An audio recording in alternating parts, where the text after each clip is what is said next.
दोस्तों आज हम एक्सप्लेन करने वाले हैं हाल ही में आई एक कमाल की मूवी कोर्ट स्टेट वर्सेस अ नोबडी को, जो कि एक लीगल ड्रामा पर बेस्ड है और ये मूवी आपको जरूर पसंद आएगी, इसलिए वीडियो को भी लाइक कर दीजिए। हम चलिए कहानी शुरू करते हैं। तो कहानी की शुरुआत कोर्ट रूम से होती है, जहां चंद्रशेखर नाम के एक 19 साल के लड़के को अदालत में पेश किया जाता है। असल में चंद्रशेखर के ऊपर एक लड़की को फोर्स करके उसके साथ दुष्कर्म करने का केस था और पिछले 17 दिनों से उसे रिमांड में रखा गया था। ये केस मंगापति नाम के एक आदमी ने किया था, जिसका लॉयर दामोदर कोर्ट में ये कहता है कि इस भारी अपराध के लिए चंद्रशेखर को कड़ी से कड़ी सजा होनी चाहिए। वहीं दूसरी तरफ चंद्रशेखर के लॉयर सिर्फ रिटन डॉक्यूमेंटेशन को कोर्ट में पढ़ देते हैं। उन्हें देखकर ये लग रहा था कि मानो उन्हें चंद्रशेखर को बचाने में कोई भी दिलचस्पी नहीं है, पर ऐसा क्यों, ये हमें आगे पता चलेगा।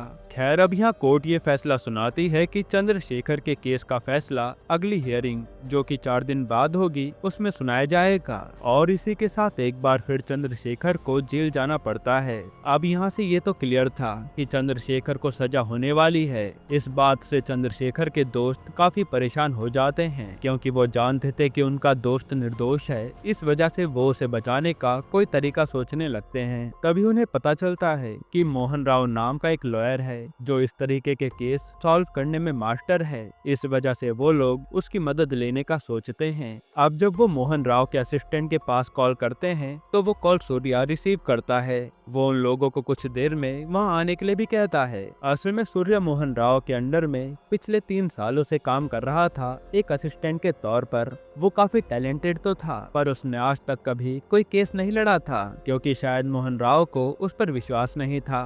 खैर अब सूर्या मोहन राव के पास जाता है और एक केस उसे भी देने के लिए कहता है। इस पर मोहन कहता है कि अगर तुम मेरे कुछ सवालों का जवाब दे दो तो मैं तुम्हें केस दे दूंगा।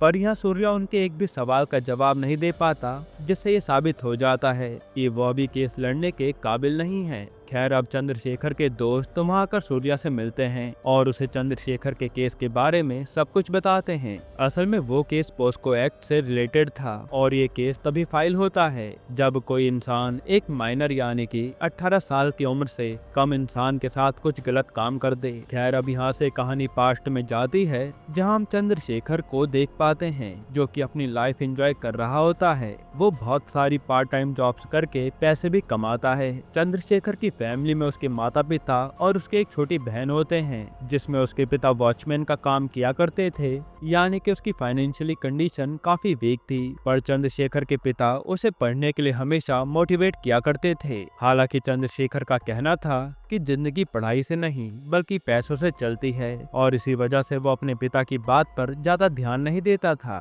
खैर अब चंद्रशेखर के घर के बगल वाले घर में जबीली नाम की 17 साल की लड़की अपने दोस्तों के साथ ग्रुप स्टडी करने के लिए आती है, और एक दिन जबीली की नजर चंद्रशेखर पर पड़ती है, जिसे देखते ही वो उसके साथ एक प्रैंक करने का सोचती है। फिर वो अपनी फ्रेंड से चंद्रशेखर का नंबर लेकर उसे रात में फोन भी करती है, पर वो उससे अच्छे से नहीं बल्कि काफी एटीट्यूड में बात कर रही थी। तब चंद्रशेखर भी उसे एक अनजान लड़की समझकर अच्छे से बात नहीं करता। इन सब से जबीली को लगता है कि शायद वो एक अच्छा लड़का नहीं है, पर जैसे जैसे टाइम गुजरता है जबीली देखती है कि चंद्रशेखर का नेचर काफी अच्छा है। इस वजह से वो जाकर चंद्रशेखर से माफी मांगती है और धीरे धीरे ये दोनों काफी अच्छे दोस्त बन जाते हैं। अब उन लोगों में काफी बातें भी होने लगती है, पर तभी एक दिन जबीली के मामा उसे रात में किसी से बात करता हुआ देख लेते हैं। असल में जबीली के घर में उसके पिता नहीं थे, इसी वजह से उसका घर उसके मामा मंगापति के कंट्रोल में था।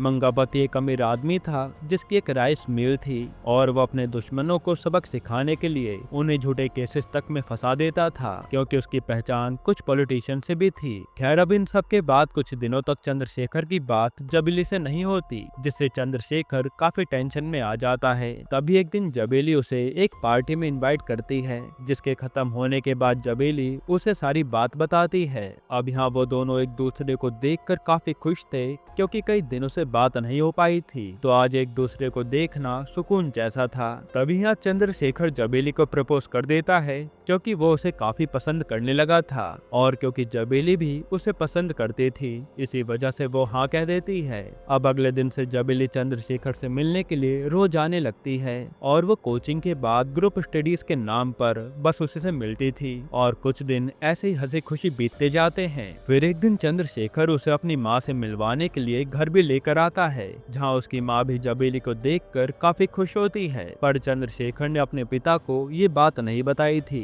क्योंकि वो जानता था कि वो काफी गुस्सा करेंगे। इसी तरह से एक दिन जबेली सुबह उसके घर आती है, पर तभी अचानक चंद्रशेखर के पिता भी वहाँ आ जाते हैं। हालांकि चंद्रशेखर चालाकी से जबेली को एक कमरे में छुपा देता है। फिर थोड़ी देर में मंगापति पुलिस लेकर चंद्रशेखर के घर आ जाता है और वो चंद्रशेखर के पिता से गलत तरह से बात करने लगता है। मंगापति का कहना था कि चंद्रशेखर उसकी भांजी जबेली को अगवा करके अपने घर में लाया है। फिर मंगापति के जोर जोर से चिल्लाने पर जबेली घबरा जाती है और खुद ही बाहर भी आ जाती है। यहाँ जबेली मंगापति से इतना घबरा गई थी कि वो उस समय वहाँ कुछ भी बोल नहीं पाती और मंगापति की बात को सच मान लिया जाता है कि चंद्रशेखर ने जबेली को अगवा किया होगा। फिर चंद्रशेखर के माता पिता चिल्लाते रह जाते हैं कि उनके बेटे ने कुछ भी नहीं किया, पर पुलिस उनकी एक भी बात नहीं सुनती और चंद्रशेखर को अपने साथ ले जा लेती है। वही घर जाकर मंगापति जबेली को मारना शुरू कर देता है, पर तभी उसकी माँ उसे बचाने के लिए आती है। यहाँ मंगापति उस समय काफी गुस्से में था और वही जबेली की माँ उसे कहती है कि वो चंद्रशेखर को वार्निंग देकर छोड़ दे और उस पर कोई केस न करे। पर अब बात तो मंगापति की इज्जत पर आ चुकी थी, इसी वजह से अब वो पीछे हटने वालों में से नहीं था।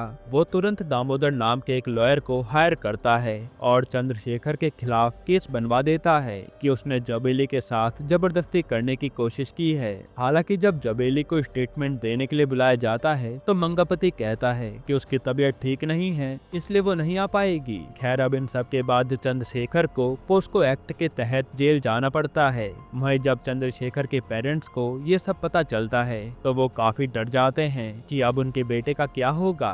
तभी एक पुलिस वाला उन्हें कहता है कि अगर उन्हें चंद्रशेखर को बचाना है तो उन्हें एक अच्छा लॉयर ढूंढना होगा, वरना चंद्रशेखर को लंबी सजा होगी और उसकी पूरी जिंदगी तबाह हो जाएगी। तब ये सब सुनकर चंद्रशेखर के घर वाले शिवराम नाम के एक लॉयर को उसका केस लड़ने को कहते हैं, पर जब वो वहाँ से चले जाते हैं तो मंगापति आकर शिवराम को भी खरीद लेता है, क्योंकि वो किसी भी तरह से चंद्रशेखर को सजा दिलवाना चाहता था। एक तरह से वो अपने घमंड के नशे में चूर था। फिर जब कोर्ट में हियरिंग होती है तो जबेली के लिए वकील ये कह देता है कि वो अभी स्टेटमेंट देने की हालत में नहीं है और अब क्योंकि शिवराम भी बिक चुका था, इसी वजह से वो भी ज्यादा कुछ नहीं कहता। और ये वही सीन था जो हमने मूवी की शुरुआत में देखा था। खैर अब ये सब हो जाने के बाद चंद्रशेखर को भी लगने लगता है कि शायद वो अब नहीं बच पाएगा, इसी वजह से वो अपने परिवार को याद करके काफी रोता है। अब यहाँ से कहानी प्रेजेंट में आती है और सारी कहानी सुनने के बाद सूर्या समझ जाता है कि चंद्रशेखर को सच में फंसाया जा रहा है। इसी वजह से वो चंद्रशेखर के दोस्तों से कहता है कि मैं शाम को मोहन सर से बात करने के बाद तुम्हें बताता हूँ।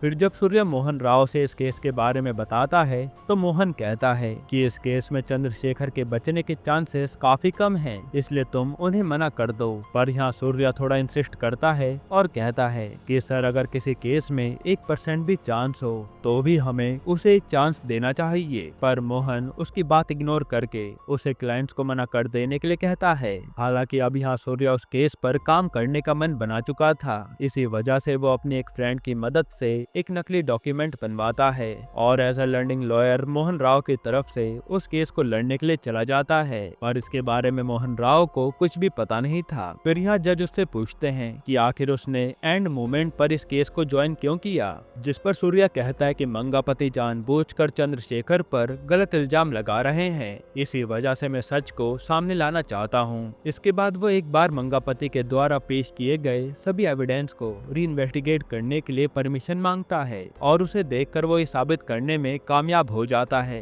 कि वो सभी एविडेंस स्ट्रांगली ये प्रूफ नहीं कर रहे कि चंद्रशेखर ही दोषी है।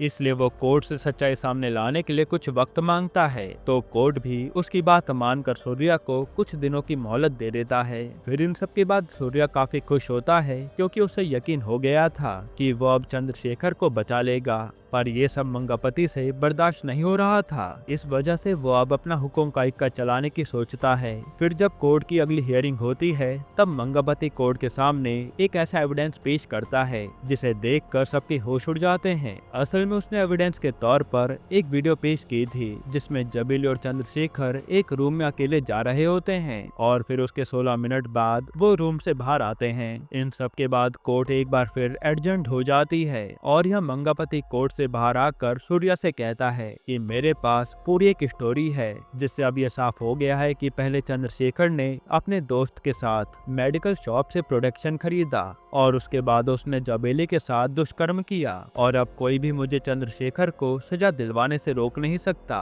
तब यहाँ पर सूर्या को काफी गुस्सा आता है क्योंकि उसे इस इंसिडेंट के बारे में कुछ भी बताया नहीं गया था। इस वजह से वो चंद्रशेखर का केस लड़ने से मना कर देता है। पर तभी चंद्रशेखर के परिवार वाले उसके सामने जोर जोर से रोने लगते हैं क्योंकि अगर उसने उनका केस छोड़ दिया तो वो लोग कहाँ जाएंगे और चंद्रशेखर को कोई बचा नहीं पाएगा। तब चंद्रशेखर के माता पिता की हालत देखकर सूर्या मान जाता है और फिर वो और भी इंफॉर्मेशन ढूंढने की कोशिश करने लगता है। इसके बाद यहाँ से कहानी एक और बार पास्ट में जाती है जब जबेली और चंद्रशेखर एक दूसरे से छुप छुप कर मिला करते थे। उस समय एक दिन जबेली चंद्रशेखर को बताती है कि उसे अपने एक रिलेटिव की शादी में कुछ दिनों के लिए जाना है, इसी वजह से वो उससे मिलने नहीं आ पाएगी। पर अब क्योंकि उस समय उनका प्यार परवान चढ़ रहा था इस वजह से चंद्रशेखर अपने आप को रोक नहीं पाता और जबेली के रिलेटिव के घर उससे मिलने चला जाता है। तब यहाँ जबेली उसे बिना किसी की नजर में आए एक रूम में लेकर जाती है और ये सब कुछ वहाँ लगे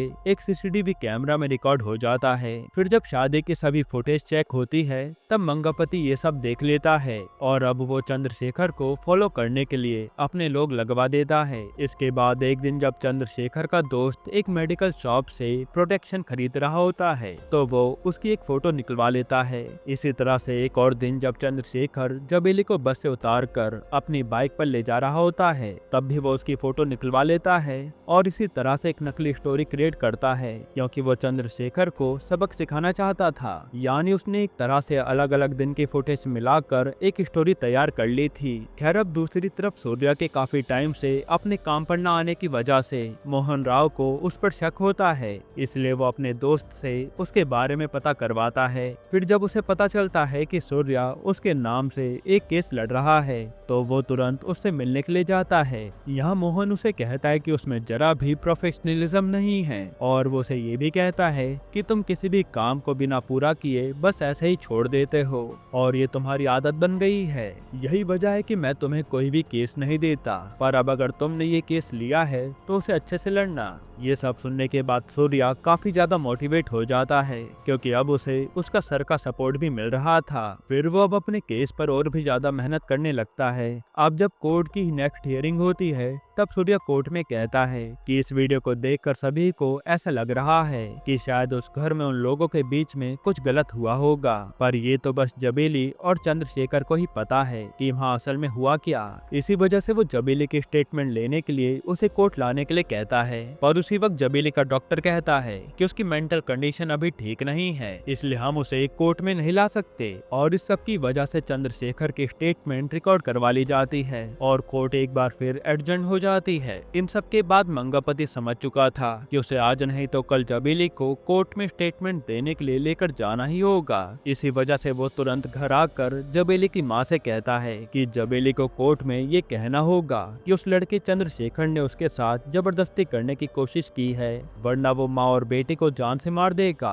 वहीं दूसरी तरफ जब कोर्ट की नेक्स्ट हियरिंग होती है तो इस बार सूर्या उस डॉक्टर को टारगेट करता है और किसी तरह से ये प्रूफ कर देता है कि डॉक्टर की सभी रिपोर्ट्स नकली हैं, यानी कि जबेली की मेंटल कंडीशन बिल्कुल ठीक है और ये लोग उसे कोर्ट में लाना नहीं चाहते। साथ ही वो ये भी कहता है कि डॉक्टर बस किसी तरह से बातें घुमाकर कोर्ट को गुमराह कर रहा है, जिस पर जज बाद में पेनल्टी लगा देते हैं और फिर वो कोर्ट में जबेली को आने के लिए भी कहते हैं। इसके बाद शाम को जबेली रोते हुए अपनी माँ के पास आती है और उन्हें उस दिन उस कमरे में क्या क्या हुआ ये सब बताकर रोने लगती है। साथ ही वो उनके पैरों में गिर जाती है। यहाँ तब उसकी माँ उसे संभालती है और फिर अगले दिन कोर्ट लेकर आती है। आज सभी लोग जबेली के बयान का वेट कर रहे होते हैं जहां वो बताते कि उस दिन घर में शादी थी, इसी वजह से चंद्रशेखर और वो भी शादी करने की एक्टिंग कर रहे थे और वो ये देख रहे थे कि आखिर शादी के फेरे लेते वक्त कैसा लगता है। इसके अलावा उनके बीच रूम में कुछ भी नहीं हुआ था। अब ये सब सुनकर वहाँ सभी लोग हैरान हो जाते हैं और मंगापति भी उसे बहुत गुस्से में देख रहा था कि इसने मेरी बात नहीं मानी। पर जबेली चंद्रशेखर से बहुत प्यार करती थी तो आखिर वो उसे फंसा कैसे सकती थी। अब क्योंकि चंद्रशेखर का स्टेटमेंट और जबेली का स्टेटमेंट बिल्कुल मैच हो रहा था और दोनों सच बोल रहे थे, इसी वजह से चंद्रशेखर को इस केस से बाइज्जत बरी कर दिया जाता है। पर मंगापति और दामोदर पर चंद्रशेखर को झूठे केस में फंसाने के जुर्म में उन्हें जेल हो जाती है। फिर यह केस जीतते चंद्रशेखर सूर्या को गले लगा लेता है, क्योंकि अगर आज वो ना होता तो चंद्रशेखर जेल से बाहर ना आ पाता। फिर सूर्या चंद्रशेखर को समझाता है कि क्या अब उसे समझ आया कि पढ़ना लिखना कितना जरूरी है। आजकल के वक्त में जो व्यक्ति पढ़ा लिखा नहीं होता उसे कोई भी बेवकूफ बना सकता है। तब ये सारी बातें चंद्रशेखर को भी अच्छे से समझ आ चुकी थी, क्योंकि उसे जिंदगी का एक बड़ा सबक मिला था। इन सब के बाद चंद्रशेखर अपनी सभी नौकरियों को छोड़ देता है और पढ़ाई पर ध्यान देने लगता है। वहीं दूसरी तरफ वो और जबेली अब भी साथ होते हैं और अब वो दोनों अपने फ्यूचर के बारे में सोचने लगते हैं। यहीं पर ये मूवी खत्म होती है। दोस्तों, आपको ये मूवी कैसी लगी हमें कमेंट में जरूर बताइएगा। वैसे मैं अगर आपको छोटा सा रिव्यू दूं तो मूवी बहुत ही जबरदस्त है, जो आपको कहीं ना कहीं हुक करके रखती है और थोड़ी भी देर के लिए बोर होने नहीं देती। बाकी इसके अलावा आप कौन सी मूवी का एक्सप्लेनेशन चाहते हैं वो भी कमेंट में बताइएगा। और अगर आपको हाल ही में आई एक कमाल की मूवी देखनी है तो आप ये वीडियो देख लीजिए।